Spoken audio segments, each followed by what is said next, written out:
প্রথমেই দেখে নেব সংবাদ শিরোনাম। রাজ্যের প্রথম মহিলা মুখ্য সচিব হলেন নন্দিন চক্রবর্তী। মমতার প্রধান সচিব হয়ে থেকে গেলেন বিদায়ী মুখ্য সচিব মনোজ পান্থ। ক্ষমতায় এসে যোগেজির মতো ওষুধ দেব, নন্দীগ্রামে দাঁড়িয়ে কাদের হুঁশিয়ারি দিলেন শুভেন্দু। শুভেন্দুর কর্মসূচি থেকে ফেরার পথে বিজেপি কর্মীদের ওপর হামলা। ভগবান জগন্নাথ দেবের মন্দির কেন যাব না, দীঘায় জগন্নাথ মন্দিরে যাওয়া প্রসঙ্গে বললেন দিলীপ। বীরভূমে ভোটের বাদ দিয়ে প্রতিষ্ঠা দিবসের মঞ্চে কাজল শেখের হাতে তলোয়ার নিয়ে তোলপাড় রাজনীতি। বছরের প্রথম দিনেই বিরাট ধাক্কা, 111 টাকা বেড়ে গেল এলপিজি সিলিন্ডারের দাম। এবার কত খরচ পড়বে? হোমগার্ড পারভিনের রহস্য মৃত্যু, 5 দিন পর আত্মীয়ের বাড়ি থেকে গ্রেফতার এসআই। রায়গঞ্জ বর্ষবরণের পিকনিকে গিয়ে খুন যুব তৃণমূল নেতা, ধৃত দলেরই 2 কর্মী উদ্ধার আগ্নেয়াস্ত্র। 1 ফেব্রুয়ারি থেকে একটা সিগারেটের দাম হচ্ছে 72 টাকা। আর কি কি নেশার জিনিসের দাম বাড়ছে জানেন? তৃণমূলের প্রতিষ্ঠা দিবসে কমিশনকে বিজেপির দলদাস বলে কটাক্ষ ফিরহাদের। 1 সপ্তাহ পরেই বঙ্গ সফরে আসছেন জেপি নাড্ডা, ডেইলি প্যাসেঞ্জারি কি শুরু? ইউনুস জমানায় মবের মুলুক বাংলাদেশ, এবার ঢাকায় পিটিয়ে মারা হলো আইনজীবীকে। শাহ বললেন, মাঠে নেমে পড়লাম, সক্রিয় হয়েই নাম না করে শুভেন্দুকে খোঁচা দিলীপের। 1 ঘন্টাও বেশি সময় ধরে চলা বিজেপির রাজ্য সভাপতি শ্রমিকের সঙ্গে শেষ হলো দিলীপের বৈঠক, আলোচনায় বড় সিদ্ধান্ত। ছেলেকে বিমানবন্দরে পৌঁছে দিতে যাচ্ছিলেন বাবা মা, সজোরে ট্যাঙ্কারে ধাক্কা মারল গাড়ি, মুহূর্তে শেষ পরিবার। 3 ঘন্টা আর্তনাদ, ভয়ে কথা বন্ধ। ফরিদাবাদ গণধর্ষণে নির্মম অত্যাচার। প্রশাসনিক মহলে বড়সড় রদবদল, ইতিহাস গড়ে বাংলার প্রথম মহিলা মুখ্য সচিব পদে নন্দিনী চক্রবর্তী। কে তিনি জানুন। যারা গুলি চালালো তারাই নিয়ে গেল হাসপাতালে, টিএমসি নেতার মৃত্যু ঘিরে বাড়ছে জল্পনা। সুনীল মণ্ডলের সঙ্গে সাক্ষাৎ হুমায়ুনের, ফের দলবদল করবেন প্রাক্তন সাংসদ, তুঙ্গে চর্চা। টাটার কারখানা হাওয়া সিঙ্গুরে ইন্দ্রনীল সেনের বিলাসবহুল বাগান বাড়ি, জড়িত খোদ মমতা। ভোটের আগে ঠাকুরনগরে মহাযুদ্ধ, অভিষেককে পুজো দিতে দেব না, হুঁশিয়ারি শান্তনুর। বাংলাদেশিদের চিহ্নিত করতে বস্তিতে বস্তিতে মেশিন নিয়ে হাজির ওসি, তারপর প্রশ্ন করায় অসাব্য গালিগালাজ কৈলাসের, সাংবাদিকের সাহসের প্রশংসা অভিষেকের। পিকনিক নিয়ে বচসার জের, অর্জুনগড়ে আক্রান্ত বিজেপি কর্মী, ভাঙচুর চলল বাড়িতেও। 18 বছরে এই প্রথমবার 5 জানুয়ারি বিরাট পরিবর্তন হবে আবহাওয়া, সব জানালো হাওয়া অফিস। কোন রকম অপশক্তির কাছে মাথা নত নয়, তৃণমূল কংগ্রেসের প্রতিষ্ঠা দিবসে কি বার্তা মমতার? প্রতিষ্ঠা দিবসে বিশেষ বার্তা দলনেত্রী মমতা ও সেনাপতি অভিষেকের। বাড়িতে ছিলেন না ছেলে, ঘরে আগুন লেগে হাওড়ায় অসহায় বৃদ্ধের মর্মান্তিক মৃত্যু। 2 গোষ্ঠীর সংঘর্ষে তপ্ত দুবরাজপুর সিউড়ি, নানুরে অনুব্রতর বদলে রূপোর তলোয়ার পেলেন কাজল। চাকরি পায়নি কোনো হিন্দু যুবক, দুর্নীতি স্বজন পোষণ নিয়ে মন্ত্রীকে তোপ শাসক দলের নেতার।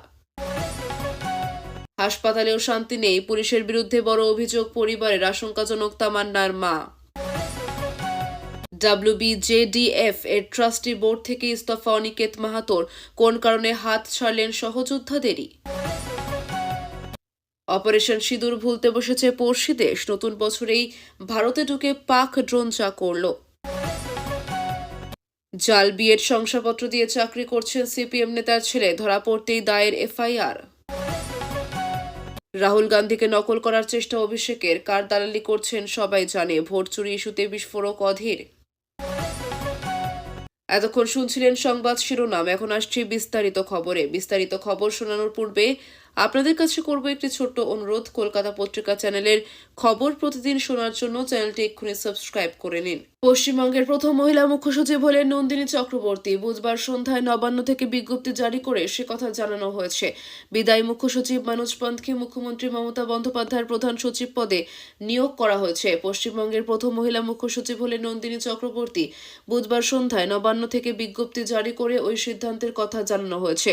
বিদায়ী মুখ্য সচিব মনোজ পন্তকে মুখ্যমন্ত্রীর প্রধান সচিব পদে নিয়োগ করা হয়েছে। নন্দিনী এতদিন স্বরাষ্ট্র, পাহাড় ও পর্যটন দফতরের সচিব পদে কর্মরত ছিলেন।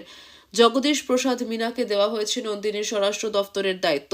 1994 সালে আইএএস আধিকারিক নন্দিনী। তার অবসর 2029 সালের জুন মাসের শেষ দিকে, অর্থাৎ 2029 সালের লোকসভা নির্বাচন পর্যন্ত নন্দিনী রাজ্যের মুখ্য সচিব থাকবেন। 1 জানুয়ারি থেকে রাজ্যের নতুন স্বরাষ্ট্র সচিব হবেন জগদীশ। প্রসঙ্গত, গত 30 জুন মুখ্য সচিব পদে পন্থের মেয়াদ শেষ হয়ে গিয়েছিল। তখন নবান্নের আবেদনের ভিত্তিতে কেন্দ্রীয় সরকার মুখ্য সচিবের মেয়াদ আরও 6 মাস বাড়িয়ে দেয়। সেই মেয়াদকাল শেষ হলো বুধবার 31 ডিসেম্বর। তাই নতুন বছর শুরুর আগেই রাজ্যের নতুন মুখ্য সচিব নিয়োগ জরুরি হয়ে পড়েছিল। সেই মতো বুধবার রাতে প্রশাসনিক ও কর্মী বিনিয়োগ দফতর বিজ্ঞপ্তি জারি করে নতুন মুখ্য সচিবের নিয়োগের কথা জানিয়ে দিল। নন্দীগ্রামের মাটি থেকে ফের একবার কড়া ভাষায় শাসক দল এবং একটি নির্দিষ্ট রাজনৈতিক প্রেক্ষাপটে আক্রমণ শানালেন রাজ্যের বিরোধী দলনেতা শুভেন্দু অধিকারী। নন্দীগ্রাম টাউন ক্লাবে বজরংবলীর বাৎসরিক পুজো অনুষ্ঠানে যোগ দিতে এসে রীতিমতো হুঙ্কার দিলেন তিনি। শুভেন্দুর নিদান, যদি কোনো দিন ক্ষমতা পায় তবে এদের যোগীজির মতো ওষুধ দেব। নন্দীগ্রামে শুভেন্দুর কর্মসূচি থেকে ফেরার পথে হামলার অভিযোগ তৃণমূলের বিরুদ্ধে। থানার দ্বারস্থ বিজেপি নেতা। ভিত্তিহীন অভিযোগ বলছে তৃণমূল। শুভেন্দু আধিকারিক কর্মসূচি থেকে বাড়ি ফেরার পথে বিজেপি সংখ্যালঘু সেলের নেতা আব্বাস বেগকে মারধরের অভিযোগ তৃণমূল নেতা শামসুল ইসলামের বিরুদ্ধে। আব্বাস বেগ ইতিমধ্যেই নন্দীগ্রাম থানার দ্বারস্থ হয়েছেন। আব্বাস বেগের অভিযোগ, সন্ধ্যায় তিনি বিরোধী দলনেতা শুভেন্দু অধিকারীর কর্মসূচি থেকে বাড়ি ফেরার পথে দাউদপুরে তার গাড়ি থামিয়ে বেশ কয়েকটি বাইক নিয়ে তার উপর হামলা করা হয়। অভিযোগ করেন পূর্ব মেদিনীপুর জেলা জনস্বাস্থ্য কর্মাধ্যক্ষ শামসুল ইসলাম নিজে দাঁড়িয়ে থেকে তার উপর এই হামলা করেছেন। এই বিষয়ে তিনি নন্দীগ্রাম থানা দ্বারস্থ হয়েছেন। রাজ্য বিজেপিতে ফের কি সক্রিয় হচ্ছেন দিলীপ ঘোষ? সম্ভাবনা তেমনই। আগামী বছর নির্বাচন, তার আগে বুধবার অমিত শাহের সঙ্গে বৈঠকের পর বৃহস্পতিবার সকালে বিজেপি সভাপতি শ্রমিক ভট্টাচার্যের সঙ্গে সাক্ষাৎ। এরপরই এবিপি আনন্দের মুখোমুখি হলেন রাজ্য বিজেপির এই দাপুটে নেতা। গত বছর দীঘায় জগন্নাথ মন্দিরের উদ্বোধনের সময় সস্ত্রীক সেখানে গিয়েছিলেন দিলীপ ঘোষ। সেখানে গিয়ে মুখ্যমন্ত্রী মমতা বন্দ্যোপাধ্যায়ের সঙ্গে সৌজন্য সাক্ষাৎ করেন। অনেকে যদিও এই নিয়ে সমালোচনা করেছিলেন, তবে এই প্রথমবার সেই ইস্যুতে মুখ খুললেন দিলীপ ঘোষ। এবিপি আনন্দকে দেওয়া এক্সক্লুসিভ সাক্ষাৎকারে দিলীপ ঘোষ বলেন, দীঘায় জগন্নাথ মন্দিরে যাওয়ার পর আমাকে নিয়ে ইস্যু করা হয়েছিল। কার মন্দির? ভগবান জগন্নাথ দেবের মন্দির। কেন যাব না? প্রয়োজন অপ্রয়োজন অনেক কিছু থাকে। আমাকে বর্তমানে লড়তে পাঠানো হলো, এখন প্রয়োজন ছিল। রং দেখে মুখ দেখে আমি রাজনীতি করি না। কিছু লোক ভয় থাকে সবসময় রাজনীতিতে হারিয়ে যাবে। দিলীপ ঘোষ এসবে ভয় পায় না। মন্তব্য বিজেপির প্রাক্তন রাজ্য সভাপতির। এদিন বিজেপির রাজ্য সভাপতি শ্রমিক ভট্টাচার্য ও দিলীপ ঘোষের মধ্যে যে বৈঠক হয় সেখানে উপস্থিত ছিলেন অমিতাভ চক্রবর্তী। সাংগঠনিক কিভাবে কাজে লাগানো যায় দিলীপ ঘোষকে, সেই বিষয়ে আলোচনা চলে।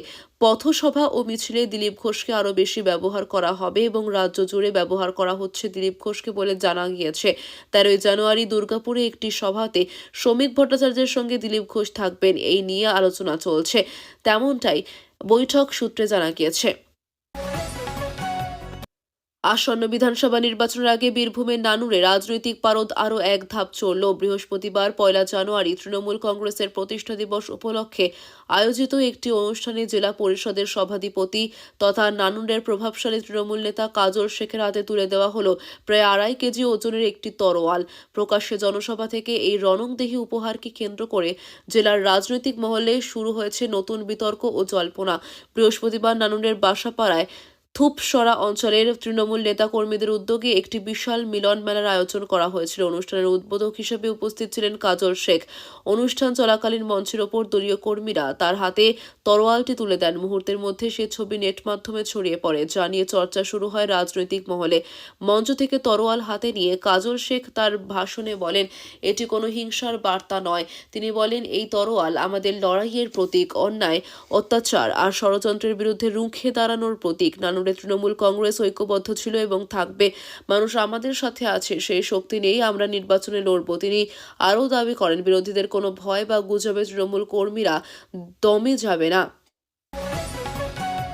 নতুন বছরের শুরুতেই বড় ধাক্কা। 2026 সালের প্রথম দিনেই এক লাফে অনেকটা বাড়ল রান্নার গ্যাসের দাম। এলপিজি সিলিন্ডারের দাম বাড়ল 111 টাকা। আজ 1 জানুয়ারি থেকেই কার্যকর হবে নতুন দাম। এবার থেকে এলপিজি সিলিন্ডার কিনতে কত খরচ পড়বে জেনে নিন। প্রতি মাসের শুরুতেই অয়েল মার্কেটিং সংস্থাগুলি আন্তর্জাতিক বাজারে পেট্রোলিয়াম পণ্যের দামে তুলনামূলক বিচার করে এবং তার সপক্ষে দেশীয় বাজারে এলপিজি সিলিন্ডার ও অন্যান্য পেট্রোলিয়ামজাত পণ্যের দাম নির্ধারণ করে। 2026 সালের 1 জানুয়ারি আন্তর্জাতিক বাজারের দামের বিচার করে 19 কেজির এলপিজি সিলিন্ডারের দাম বাড়ানো হলো। তবে 14.2 কেজির সিলিন্ডারের দাম কোনো পরিবর্তন করা হয়নি। এলপিজি সিলিন্ডারের নতুন দাম।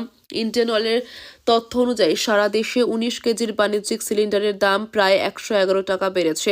দিল্লিতে এখন 19 কেজি এলপিজি সিলিন্ডারের দাম পড়বে 1691.50 টাকা। কলকাতায় 19 কেজি সিলিন্ডারের দাম পড়বে 1795 টাকা। মুম্বাইতে আজ থেকে নতুন দাম হলো 1642.50 টাকা। চেন্নাইতে 19 কেজি সিলিন্ডারের দাম 1849.50 টাকা। 19 কেজি সিলিন্ডারের দাম বাড়ার ফলে হোটেল, রেস্তোরাঁ এবং ছোট বড় ব্যবসা প্রতিষ্ঠানগুলিতে খরচ বাড়বে, কারণ এই সমস্ত প্রতিষ্ঠানে 19 কেজি সিলিন্ডার ব্যবহার হয়। অন্যদিকে গৃহস্থের রান্নাঘরে ব্যবহৃত 14.2 কেজি এলপিজি সিলিন্ডারের দাম অপরিবর্তিত রয়েছে। দিল্লিতে 14.2 কেজির সিলিন্ডারের দাম রয়েছে 853 টাকা। মুম্বাইতে 852.50 টাকা। কলকাতাতে 879 টাকা দাম। চেন্নাইতে 14.2 কেজি সিলিন্ডারের দাম পড়বে 868 টাকা। গত বছর 2025 সালে মোট 10 বার দাম কমানো হয়েছিল। এই বছরের প্রথম মাসে দাম বাড়ালেও আগামী দিনে এলপিজি সিলিন্ডারের দাম কমতে পারে বলেই আশা। ক্যানিং থানায় কর্মরত হোমগার্ড গুলজার পারভিন মোল্লার মৃত্যুর ঘটনায় অভিযুক্ত পলাতক ক্যানিং থানার সাব ইন্সপেক্টর সায়ন ভট্টাচার্য গ্রেফতার। বৃহস্পতিবার স্বরূপনগরের এক আত্মীয় বাড়িতে থেকে তাকে গ্রেফতার করা হয়। ধৃত ওই পুলিশ অফিসারকে আলিপুর আদালতে পেশ করা হয়। সেই সঙ্গে 7 দিনের পুলিশ হেফাজতের আবেদন জানানো হয় আদালতে। সেই সঙ্গে পুলিশ এই ঘটনায় আরও একটি দিকের খোঁজ পেয়েছে, তবে এখনই সেই বিষয়টি তদন্তের স্বার্থে সামনে আনতে চায়নি পুলিশ। তদন্ত চলছে। 6 সদস্যের একটি দল এই ঘটনার তদন্ত করছে। যদিও ধৃত এসআই এর স্ত্রীর বক্তব্য, তার স্বামীকে ফাঁসানো হচ্ছে। তিনি বলেন, ওই হোমগার্ডের যার সঙ্গে সম্পর্ক ছিল তার নামও সায়ন। ভালো পুলিশ অফিসারকে ফাঁসিয়ে দেওয়া হয়েছে। ওই মহিলার সঙ্গে যার ভিডিও ভাইরাল হয়েছে তাতে বোঝা যাচ্ছে কি সম্পর্ক রয়েছে। যাকে দেখা গিয়েছে ভিডিওয়ে, তাকে কেন জিজ্ঞাসাবাদ করা হচ্ছে না? গত 28 ডিসেম্বর ক্যানিং থানার পুলিশ কোয়ার্টার থেকে উদ্ধার হয় হোমগার্ড গুলজান পারভিন মোল্লা ওরফে রেশমির দেহ। তার বাড়ি ক্যানিং 2 নম্বর ব্লকের অন্তর্গত জীবনতলা থানার উত্তর মৌখালী এলাকায়। কোয়ার্টারের ঘর থেকে পারভিনের গলায় ফাঁস লাগানো ঝুলন্ত দেহ উদ্ধার হয়।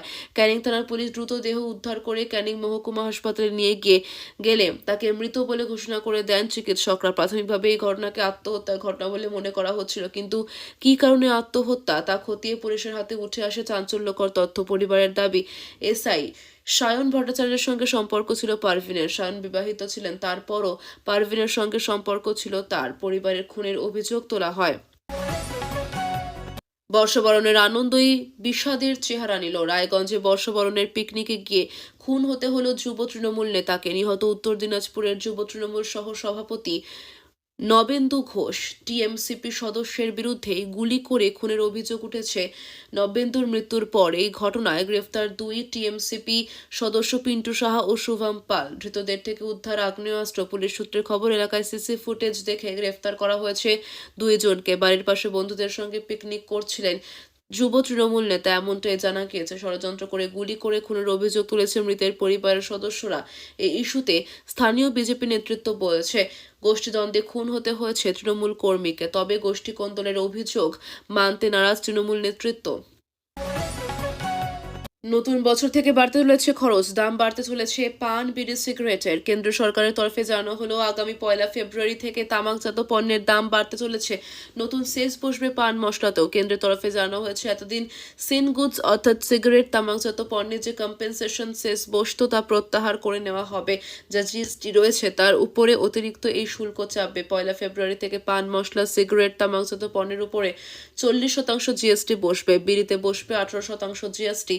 পান মশলার উপরে আবার বসবে স্বাস্থ্য ও জাতীয় নিরাপত্তা সেস। তামাক ও তামাকজাত পণ্যের উপরে অতিরিক্ত আবগারি শুল্ক বসানো হবে। অর্থ মন্ত্রকের নির্দেশিকায় বলা হয়েছে, জর্দা মেশানো তামাক, গুটখা প্যাকিংয়ের যে মেশিন আছে তার উপরও শুল্ক বসবে। প্রসঙ্গত 2025 সালের ডিসেম্বর মাসে লোকসভা ও রাজ্যসভায় নতুন দুটি বিল পাশ করা হয়। 1 ফেব্রুয়ারি থেকে কম্পেনসেশন সেস উঠে যাবে, তার জায়গাতেই নতুন শুল্ক বসবে। প্রতি 1000 সিগারেট স্টিকে আবগারি শুল্ক আগে যেখানে 200 থেকে 735 টাকা ছিল, তা এক ধাক্কায় বেড়ে 2700 থেকে 11,000 টাকা হতে চলেছে। চিবানো তামাকের উপরেও শুল্ক 25% থেকে বেড়ে 100% হবে। হুক্কার তামাকে বসবে 40% শুল্ক। স্মোকিং মিক্সচারে 5 গুণ শুল্ক বেড়ে 60% থেকে তা 300% পৌঁছবে। এর ফলে এক ধাক্কায় অনেকটাই বাড়তে চলেছে সিগারেট, বিড়ি, পান মশলার দাম। 70 টাকার সিগারেটের প্যাকেট 100 টাকার কাছাকাছি পৌঁছবে। 100 টাকার পান মশলার দামও 14 থেকে 15 টাকা হতে পারে। যে সিগারেটের প্রতি পিসের দাম 18 টাকা, তা এবার 72 টাকা হতে পারে এক ধাক্কায়। নির্বাচন কমিশন বিজেপির দলদাস হিসেবে কাজ করছে, এমন অভিযোগ আগেই তুলেছিলেন মুখ্যমন্ত্রী মমতা বন্দ্যোপাধ্যায়। এবার তার সুরই শোনা গেল কলকাতার মেয়র ফিরহাদ হাকিমের গলায়। দলের প্রতিষ্ঠা দিবস উপলক্ষে চেতলায় আয়োজিত দলীয় অনুষ্ঠানে বিজেপি ও কমিশনকে একযোগে দুষলেন তিনি। ফিরহাদ হাকিম বললেন, তৃণমূলের কাজ হচ্ছে ত্রুটিকে তুলে ধরা। কমিশন বিজেপির কথায় দলদাসে পরিণত হয়েছে। বিজেপির হয়ে থ্রেট করছে কমিশন। লজিক্যালভাবে জবাব দিতে চায় দল। মমতা বন্দ্যোপাধ্যায়ের নেতৃত্বাধীন সরকার ঠিক করবে মানুষের স্বার্থে প্রকল্প চলার বিষয়টি। আয়ুষ্মান ভারত মুখ থুবড়ে পড়েছে, তৃণমূল লড়াই জারি রাখবে। এসআইআর নিয়েও সোচ্চার হয়েছেন তিনি। বলেছেন, কমিশন নোটিফিকেশন দিয়ে ভোটারদের বাদ দিচ্ছে। সাধারণ মানুষকে প্রমাণ কেন করতে হবে? কমিশন প্রমাণ করুক কে ভারতীয় নাগরিক, কে নয়। এদিন অমিত শাহকে মোটা ভাই আর হুমায়ুন কবিরকে গাধা বলে সম্বোধন করেছেন ফিরহাদ হাকিম। অমিত শাহের বাংলার জন্য টার্গেট বেঁধে দেওয়া নিয়েও কটাক্ষ করলেন তিনি। ডাবল ইঞ্জিন শাসিত রাজ্য বাংলা ভাষায় কথা বলার জন্য আক্রমণ নিয়ে তীব্র ক্ষোভ প্রকাশ করে ফিরহাদ হাকিম অভিযোগ করলেন, বাংলা ভাষায় কথা বললে মারধর করা হচ্ছে। এদিন উন্নয়নের সরব হলেন ফিরহাদ হাকিম। আরজি করের ঘটনায় যারা হইচই করেছে তারা উন্নয়ন ধর্ষককে ফুলের মালা পরাচ্ছে বলে অভিযোগ ফিরহাদ হাকিমের। হুমায়ুন কবিরকে গাধা বলে সম্বোধন করে অভিযোগ করে বলেন, কেউ কেউ সাম্প্রদায়িকতার জিগির তুলে টাকা খেয়ে মমতা বন্দ্যোপাধ্যায়কে হারানোর কথা বলছে।